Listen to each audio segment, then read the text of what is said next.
Hello guys, ரீசண்டாக திருப்பதியில் ஒரு அன்னதானம் பண்ணுறாங்க அப்படிங்கிற மாதிரி ஒரு வீடியோ பண்ணியிருப்பேன். அந்த ஒரு வீடியோவுக்கு ஒரு 1,00,000க்கும் மேலே வியூஸ் போயிருந்துச்சு. ஸோ ஃபர்ஸ்ட் ஆஃப் ஆல் உங்களுடைய ஒரு சப்போர்ட்டுக்கு ரொம்ப ரொம்ப நன்றி. ஓகேங்களா? அதே நேரத்தில் அந்த ஒரு வீடியோவில் சில பேர் கமெண்ட் போட்டிருந்தாங்க. அந்த கமெண்ட்டில் நீங்கள் என்ன டாபிக் எடுத்தீங்களோ அதை பற்றி மட்டும் பேசுங்க அப்படிங்கிற மாதிரி சொல்லியிருந்தாங்க. அதாவது நான் எடுத்த ஒரு வீடியோ சில பேர் தப்பாக புரிஞ்சுக்கிட்டாங்க அப்படிங்கிற மாதிரி நினைக்கிறேன். ஃபர்ஸ்ட் ஆஃப் ஆல் அந்த ஒரு வீடியோவோட ஸ்ட்ரக்சர் எப்படி இருக்கும் அப்படிங்கிறத நான் சொல்கிறேன். ஒரு திருப்பதியில் பார்த்தோம்னா அன்னதானம் பண்ணுறாங்க. அந்த அன்னதானத்தினால எவ்வளோ நல்லது நடக்குது அப்படிங்கிற மாதிரி ஃபஸ்ட்டு ஒரு விஷயம் இருக்கும். அது ஒரு ஃபஸ்ட் ஸ்ட்ரக்சர் இருக்கும். அடுத்து பார்த்தோம்னா எப்படி இருக்கும்னா, அந்த அன்னதானம் எப்படி பண்ணுறாங்க, எப்படி இன்வெஸ்ட் பண்ணுறாங்க, எப்படி அதில் ப்ராஃபிட் எடுக்கிறாங்க, அந்த ப்ராஃபிட் மூலமாக எப்படி பண்ணுறாங்க அப்படிங்கிறத நம்ம தெரிஞ்சுக்கலாம். அதில் இன்வெஸ்ட்மெண்ட் ரீதியாகவும் ஒரு விஷயம் உள்ளே நம்ம தெரிஞ்சுக்கிற மாதிரி இருக்கும். நெக்ஸ்ட் அந்த அன்னதானம் எப்படி பண்ணுறாங்க, அந்த காசு எங்கேருந்து வருதுன்னு சொல்லும்போது மக்களாகிய நாம் தான். அப்படிங்கும்போது மக்கள் நாம் ஒரு கடவுள் மேலே வச்சுருக்கிற ஒரு நம்பிக்கையால் தான் இத்தனை விஷயமும் நடக்குது. அந்த நம்பிக்கையால் நம்ம காணிக்கை செலுத்துகிறோம். அந்த காணிக்கையை பார்த்தோம்னா அந்த ஒரு கோவில் நிர்வாகம் இருப்பாங்க இல்லையா, ஸோ அவங்க பார்த்தோம்னா அதை நிர்வாகம் பண்ணி அந்த பணத்தை வச்சு அவங்க அன்னதானம் பண்ணுறாங்க அப்படிங்கிற மாதிரி ஒரு ஸ்ட்ரக்சர் இருக்கும். இப்போ இந்த நம்பிக்கை இருக்கு இல்லையா, மக்கள் கடவுள் மேலே வச்சுருக்கிற அந்த நம்பிக்கை தான் இத்தனைக்குமே காரணம்.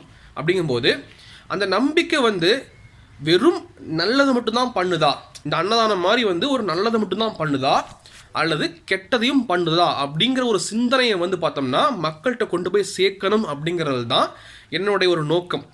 திருப்பதி கோவிலை பற்றி நான் பேசுகிறது என்னோட நோக்கம் கிடையாது. மக்கள் நம்பிக்கையால் நல்ல விஷயம் நடக்குது, கடவுள் சார்ந்த விஷயங்களில் கெட்ட விஷயம் நடக்குது, ரெண்டுமே நடக்குது அப்படிங்கிறத பார்த்தோம்னா மக்கள் தெரிஞ்சுக்கணும், யோசிக்கணும், சிந்திக்கணும், அதை பற்றி தேடணும், 4 பேர்கிட்ட பேசணும் அப்படிங்கிறது தான் அந்த ஒரு வீடியோவோட ஒரு நோக்கம். வெறும் ஆன்மீக ரீதியாகவோ சாமி ரீதியாகவோ கடவுள் ரீதியாகவோ பேசணுங்கிறது என்னோட எண்ணம் கிடையாது. ஃபர்ஸ்ட் ஆஃப் ஆல் அதை புரிஞ்சுக்கணும்.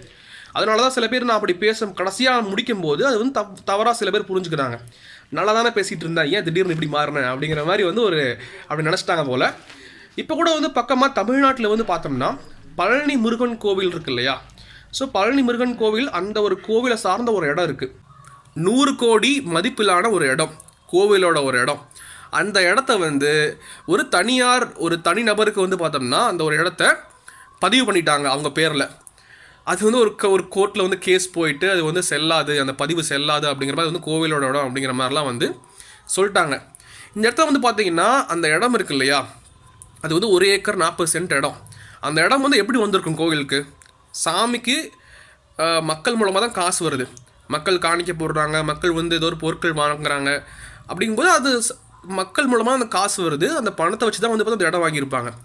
அந்த மக்கள் ஏன் காசு போடுறாங்க, மக்களோட நம்பிக்கை தான். அப்படிங்கும்போது மக்களுடைய ஒரு நம்பிக்கை இங்கே தவறாக பயன்படுத்தப்பட்டிருக்கிறது அப்படிங்கிறத நம்ம புரிஞ்சுக்கணும். ஸோ இந்த மாதிரி விஷயங்கள் நல்லதாகவும் நடக்குது, கெட்டதாகவும் நடக்குது மக்களுடைய கடவுள் மேலே நம்பிக்கையால் அப்படிங்கிற மாதிரி நம்ம தெரிஞ்சுக்கணும், அதை நம்ம யோசிக்கணுங்கிறத தான் அந்த வீடியோ நான் பண்ணியிருக்கேன். நீங்கள் இந்த மாதிரிலாம் நீங்கள் கமெண்ட் பண்ணியிருக்கணும்.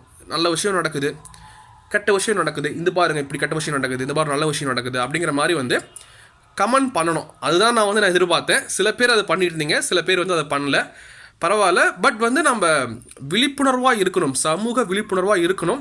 நம்ம எந்த அளவுக்கு அறிவாக இருக்கிறோமோ தைரியமாக இருக்கோமோ அந்த அளவுக்கு நம்மளை யாரும் ஏமாற்ற முடியாது நம்மளுடைய நம்பிக்கையால் அப்படிங்கிறத நம்ம புரிஞ்சுக்கணும்.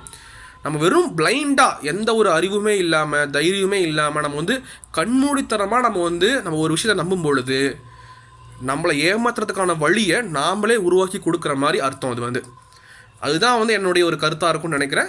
அது சில பேர் ஒரு மாற்று கருத்து கண்டிப்பாக இருக்கலாம். என்னுடைய ஒரு கருத்து அதுதான் அப்படிங்கிறத நான் தெளிவுபடுத்திக்கிறேன். மறுபடியும் சொல்கிறேன், உங்களுடைய ஒரு சப்போர்ட்டுக்கு ரொம்ப ரொம்ப நன்றி. ஒரு 1,00,000 வியூ போயிருக்கு, உண்மையாலுமே ரொம்ப நன்றி. நம்ம சீக்கிரமாக அடுத்த ஒரு வீடியோவில் பார்க்கலாம். ரெஸ்பெக்ட்.